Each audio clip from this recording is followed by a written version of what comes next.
As we think about the text of Mark chapter 8, beginning in verse 22, we're not quite halfway through the book. We'd have to get to the end of chapter 8 to be to the end of the book. I want to notice with us a couple of the unique features of Mark's gospel. One is the use of framing stories, and the other is the use of geographical markers. We've mentioned those. We've mentioned them in some of the pieces that we've put out to kind of call attention to the study. But here we have a good example of the framing technique of Mark, because in chapter 8, verse 22, when they come to Bethsaida, he heals a blind man. And we will see at the end of our study today in chapter 10, the last story of chapter 10 is the healing of Bartimaeus as they approach Jerusalem. We have a very interesting use of framing also in the casting out of the evil spirit in Mark chapter 9. After Jesus comes down from the Mount of Transfiguration, he casts out a deaf and mute spirit. This is out of the Son of the Father, who says, I believe, help my unbelief. Immediately after the Transfiguration, I'm looking at that in Mark chapter 9, looking at the text beginning in about 20, verse 20.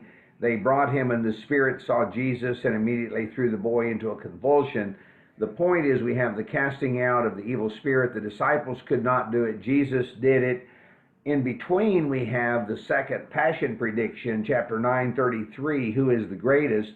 And then we come to 9:38, teacher, we saw a man driving out demons. So we have two stories in which we have a demon or an evil spirit driven out, and in the middle of those two stories, we have the secondary story.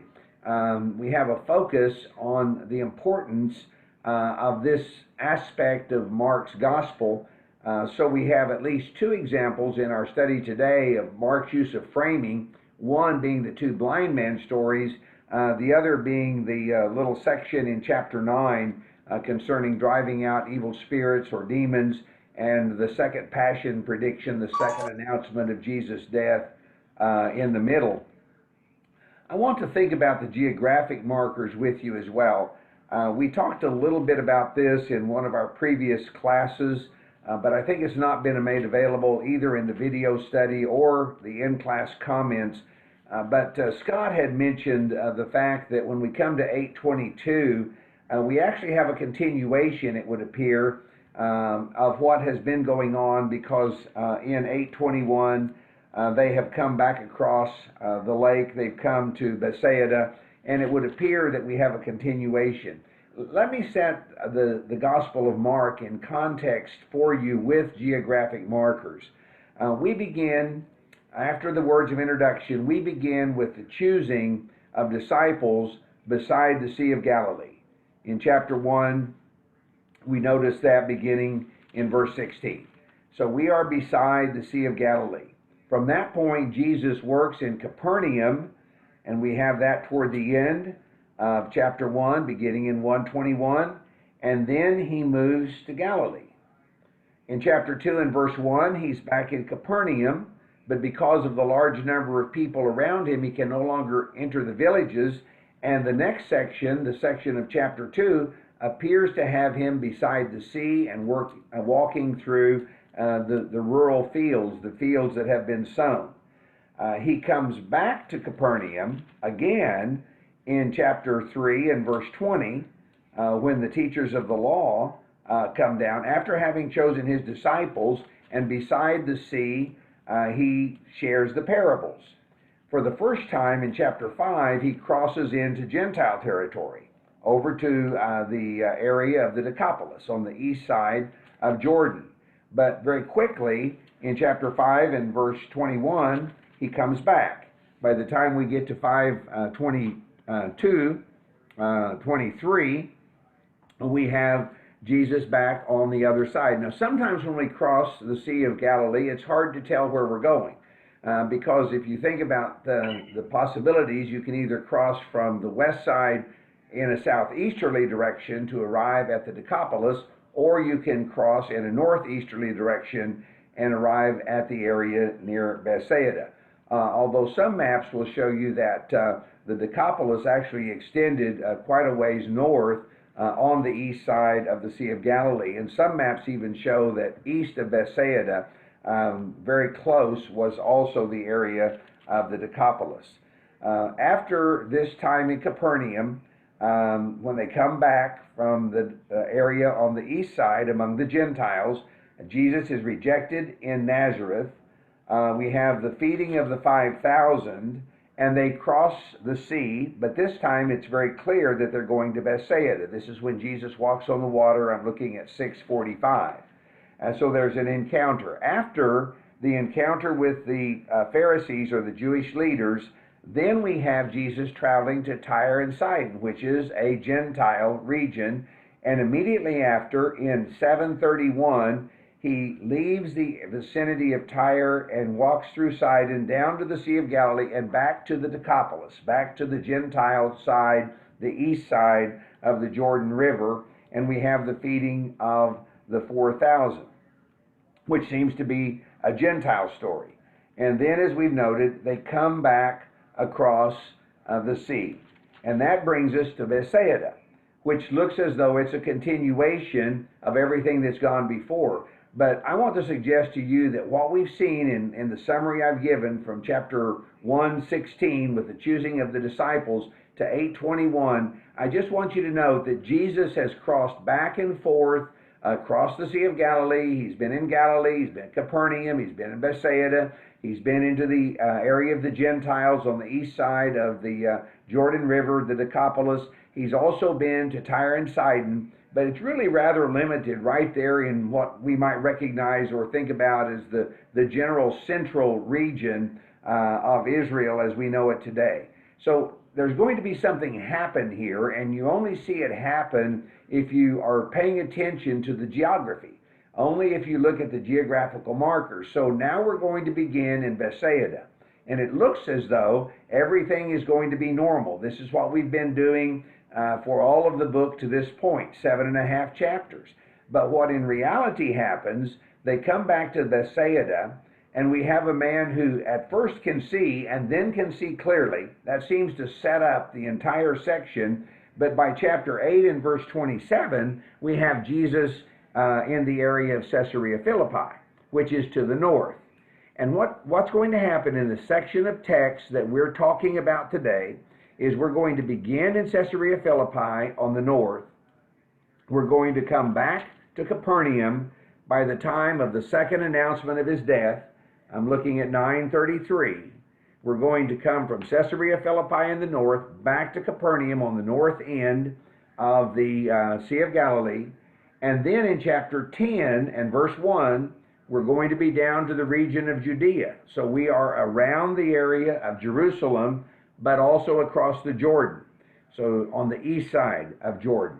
So Jesus has now come very near the area of Jerusalem, the area of Judea, across the Jordan, and all of this happens on his way to Jerusalem. And chapter 10:32, with the third announcement of Jesus' death, actually says they were on their way up to Jerusalem. And finally, the last narrative in the chapter, in chapter 10, says they were coming to Jericho. So in the section of text that we're looking at in chapter 8:22 through the end of chapter 10, what I'm wanting to note with you is that we have stopped what was going on for 7.5 chapters. And now, beginning with a very quick healing in Bethsaida, we go to the north end of Israel, and little by little, Jesus moves through, one more time, through the area of the Jews and comes to Jerusalem on the way to Jerusalem. And we noted in the previous video the number of times that this phrase, on the way, appears. So Jesus is on his way, and as we look at that development of the story, what we want to call attention to specifically today are the three announcements of Jesus' death. I think we did a good job summarizing those. I'm going to review them only quickly.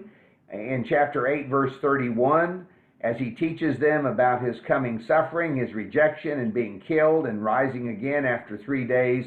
I simply want to note with you 8:32, he spoke plainly about this, but we've already mentioned the confrontation with Peter, where despite Jesus speaking plainly, Peter is still thinking in human terms rather than in divine terms.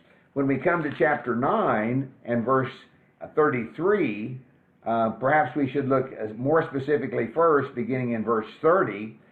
He was teaching them, the Son of Man is going to be betrayed and rise after 3 days. Now it says they did not understand, but they were afraid to ask him.